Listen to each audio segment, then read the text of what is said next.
जय होले। इस भव्य मंदिर का निर्माण शिरगुल महाराज जी ने किया था। यह मंदिर समुद्र तल से 11,965 की ऊंचाई पे स्थित है। ऐसा माना जाता है कि महाभारत के युद्ध के समय पे जब पांडव और कौरव की लड़ाई चल रही थी तो महाराज बर्बरीक यहाँ से गुजर रहे थे। उन्होंने वो युद्ध होते हुए देखा। उनके पास 3 ऐसे बाण थे जिससे वो किसी भी युद्ध को अपनी तरफ कर सकते थे। जैसे कि श्री कृष्ण जी ने कुंती माता को वचन दिया था कि मैं आपके पुत्रों को कुछ नहीं होने दूंगा। तो उन्होंने देखा बर्बरीक युद्ध की तरफ आ रहा है, तो उन्होंने उसकी परीक्षा लेने के लिए पूछा कि तुम कौन हो। तो उन्होंने अपना परिचय दिया।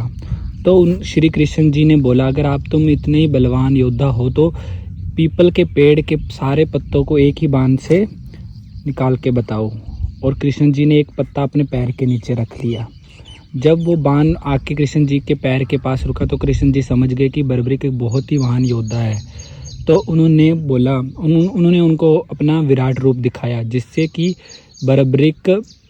बर्बरीक ने बोला कि भगवान बताओ आप मेरे से क्या चाहते हो। या मतलब भगवान ने तो पहले उनसे वचन लिए। वचन लेने के बाद बर्बरीक से उनका सिर मांगा। बर्बरीक ने बोला कि मैं सिर तो अपना काट के दे दूंगा, पर मुझे कुरुक्षेत्र का महाभारत का युद्ध देखना है। तो वो महाभारत का युद्ध खत्म होने के बाद जब सभी पांडव और कृष्ण जी बर्बरीक के पास आए और उन्होंने पूछा कि तुमने क्या देखा, तो बर्बरीक ने बोला कि मैंने सारे पांडव घमंड में थे कि सबसे ज़्यादा मैं बलवान हूँ, मैंने युद्ध में सबको मारा है। लेकिन बर्बरीक ने बोला कि मैंने सिर्फ युद्ध में श्री कृष्ण जी के रूप देखे और उनका सुदर्शन चक्र और माता काली को खून पीते हुए देखा, जिससे कि उस टाइम पांडव सारे अचंभित हो गए। और वहाँ पे पत्थर लगे हुए ये पांडवों ने लगाए हुए हैं। तब श्री कृष्ण जी ने उनको बोला कि बर्बरीक को बोला कि आने वाले टाइम में तो यहाँ पे फिर से जन्म लोगे, जो कि इस बाद में शिरगुल नाम के महाराज जी ने जन्म लिया, जो उनका जन्म राजगढ़ में हुआ था।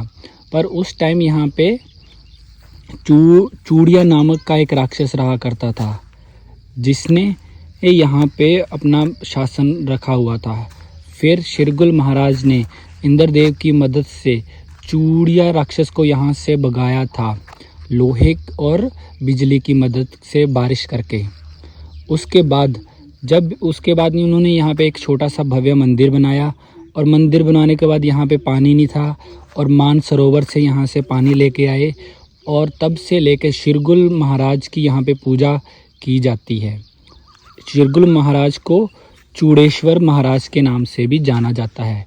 और यहाँ पे तब जब मंदिर बना उसके बाद यहाँ पे पुजारी भी बिठाए गए, जिनको छोटा पंडित के नाम से जाना जाता है।